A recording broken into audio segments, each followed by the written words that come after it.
Good morning, Burbs. My name is Azalira, and happy maintenance. Or, well, maintenance for me because I'm recording this during the maintenance, but we had a full jam-packed headline live stream last night, and it was very interesting. Although I'm not going to go into the details of that in this video, because oh my deuce Eska, there is a balance patch that's coming out. Straight up on October 13, so that's like a week from now. As of the time of this recording, there's no patch notes and everything on the NA site yet, so there's no like proper English version, but once it does, I'm just gonna link it in the description below, so just keep an eye out on that, okay? Either ways, I'm just gonna go through this really fast because, well, if you know anything about PSO2 balancing, generally they just like buff the power of this stuff and whatnot, but let's just go through it. Also, I apologize in advance, I don't have footage to show because, I mean, it's maintenance, yeah. Okay, first things first, we have Hunter with their skill Assault Charge, which is the skill where you need to press the weapon action after a certain time after doing like a photon art or something, and you do this like special charge move. I did not play Partisan myself by far, so I'm not going to pretend I know, but basically what it says is that the turning speed and everything will just be faster, and then you can of course also move when you're charging and things like that, and also the movement distance is also increased while you're not charging, that is. So I guess there's just more versatility here and there that you can use for Partisan. Pretty cool, nothing too crazy. Rapidly moving forward here, we have no sword adjustments, which, well, sword is already really good in NGS, so that's perfectly okay. Now Wired Lance, Cutting Layer and Turbulence Train is getting the power revised upwards, aka it's getting buff, so just more damage, which, well, doesn't really fix entirely the problem with Wired Lance and hitboxes, but hey, more power. Next up for Partisan, basically the animation lock for normal attacks is better, so Partisan is just going to feel a lot more fast paced in general.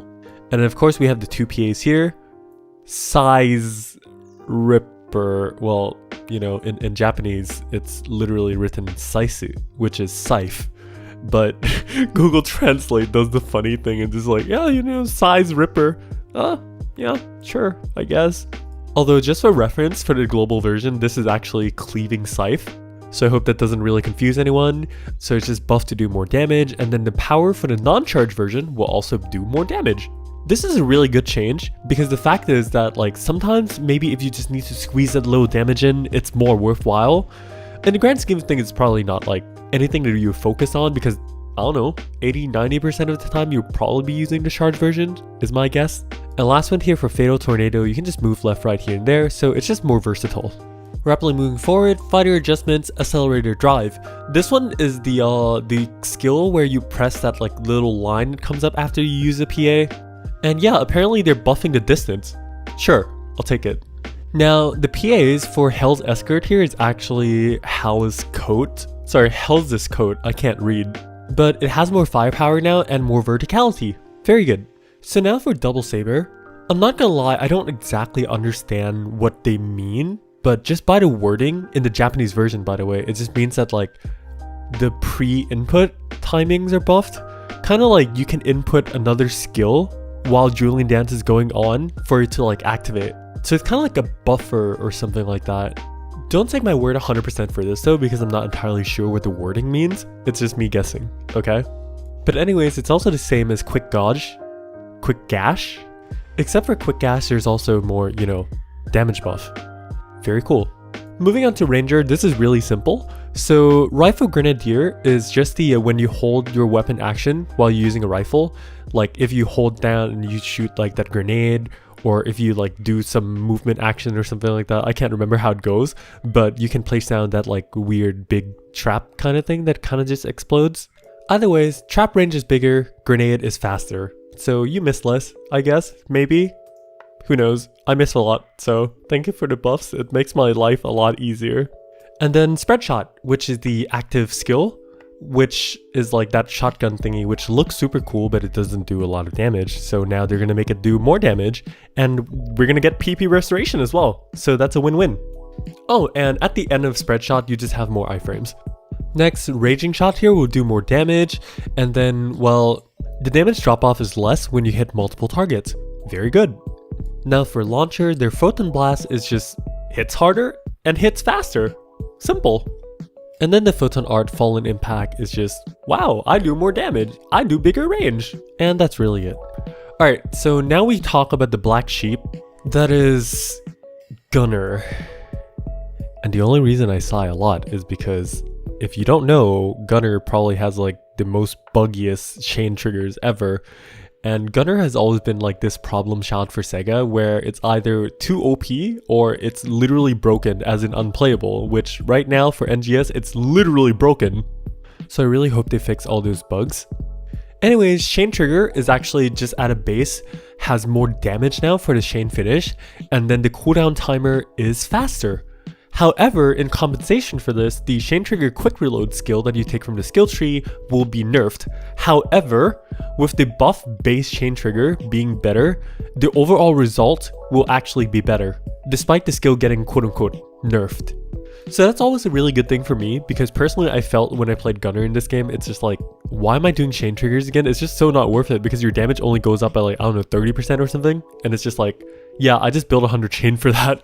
So we'll see what happens from here on. I just hope it doesn't become like broken beyond belief for some reason. Stylish roll art, yada yada, expands the attack range during chain boost. Very cool. Spread shot, all that stuff, same as Ranger, nothing crazy. So now for the meat and the potatoes, the normal attacks on machine gun has just better cancellation timing and all that, so it just feels better to play and doesn't feel as clunky. Very, very good. And in the third stage of the normal attack for twin machine gun, increase the number of shots. That's huge, by the way. That's actually huge because that just means more hits for the chain trigger, and also has more power, so it's more damage, and PP recovery amount. I think this is the first time that SEGA ever actually added a hit count to something as a buff, so hey, that's very cool. Bullet Rave, which is basically the main like DPS of Gunner right now, it's faster and increases the number of hits in the final attack. And of course the power distribution is also better, as in like it still does the same amount of damage, but the distribution is changed. For example, if all the damage is like in the last 2 hits or something like that, maybe the damage is just spread better throughout the entirety of the PA. And then the step cancellation timing thing is just effectively, you can cancel out of stuff so it doesn't feel as clunky. And that's very good for aimless rain as well. So we're just going to move on to Force, which is, Force has higher HP, and then Talus does a little bit more damage. Sure, I guess. Let's just move forward. Tector. The normal attacks of the wand is just going to feel a lot more responsive, which is really, really good. And then you can cancel it by like your weapon action and everything. So perfect. Makes you counter more, you do more damage, etc, etc. Wonderful. So next up, the wand explosions are just more powerful. So that's always a good thing. Just flat damage increase, perfectly fine. And the Photon Blast's fall timing is relaxed. So yeah, I guess you fall less. And then this one, Wave Hit, just has, well, sorry, it's called Wave Crash in the global version, but basically it's just bigger AoE, and then you can kind of like fiddle left and right more. So it's just a little bit more versatile and feels more freeform than just being able to only move forwards. And then this next section here just says like all the Foya text, all the, you know, Barda text, and then the Zone Day text are just, hey, we have more power. Awesome. Nothing crazy that makes it like, I don't know, cooler to use or more fun to use or add any new extra mechanics or faster or anything like that. So yeah, and this is just a technique adjustment. So it's nothing Force related. So Force is still basically more or less the same class, and that kind of makes me really sad because now that we add, you know, Bouncer into the game on that patch as well, it's just like, hey, I guess you can cast techniques too, and has more elemental down abilities than I do. And then it's just like, why do I play Force again when every class can just cast the same text as I do but just do it better anyways, because they have more utility and stuff in every other way. Oh, the pains of being a Force man. Anyways, we're just gonna go talk about the most underwhelming class release, although there's not much competition because there's only one new class release so far. But Braver. The reason I say that is because like Katana actually doesn't feel super good at all compared to base PSO2 or even like Phantom and stuff like that, so let's see what they do to it.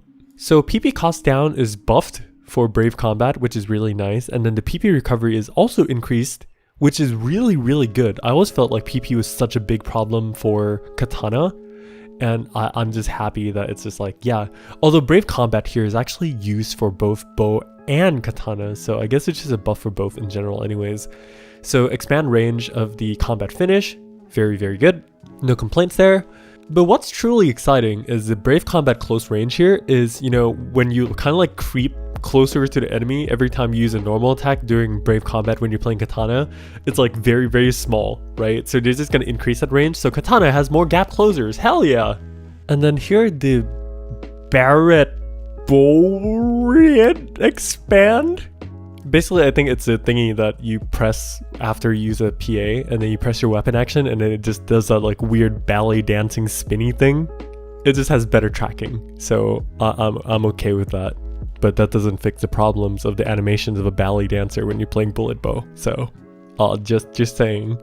Anyways, the first and second stages of Katana's normal attacks is of course stronger, which is very, very welcome. Alright, here comes the spicy parts.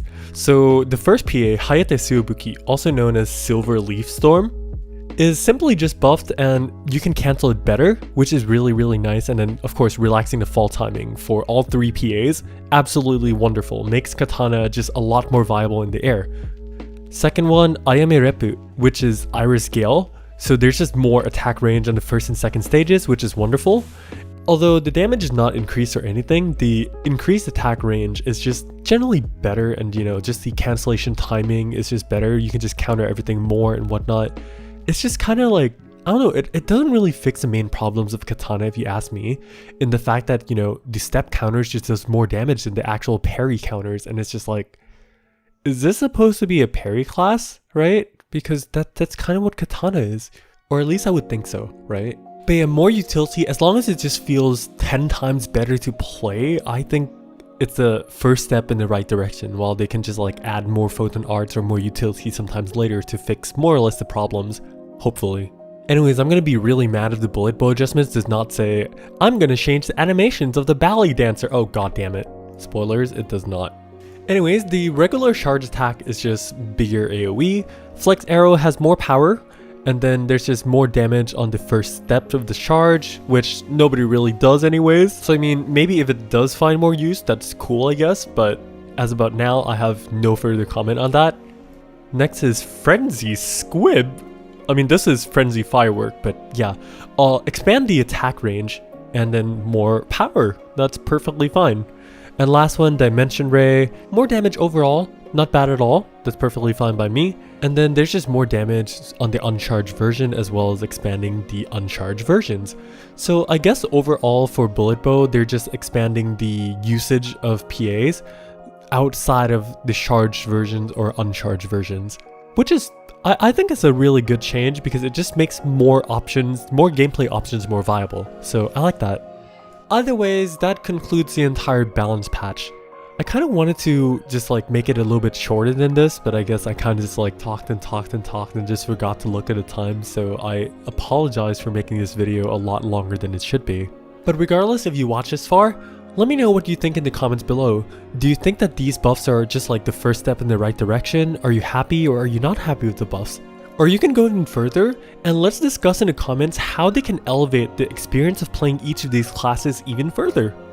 Also, there's like this bird outside my house right now that just won't shut up. I don't know if it's like picked up in the recording or anything, but like, yeah, I guess it's time for me to go now because the bird's telling me to like, yeah, RC, shut up, shut up. Yeah, okay, sorry bird, sorry. Anyways, all of you take care of yourselves, okay? And don't forget to smile. I'll see you very, very soon.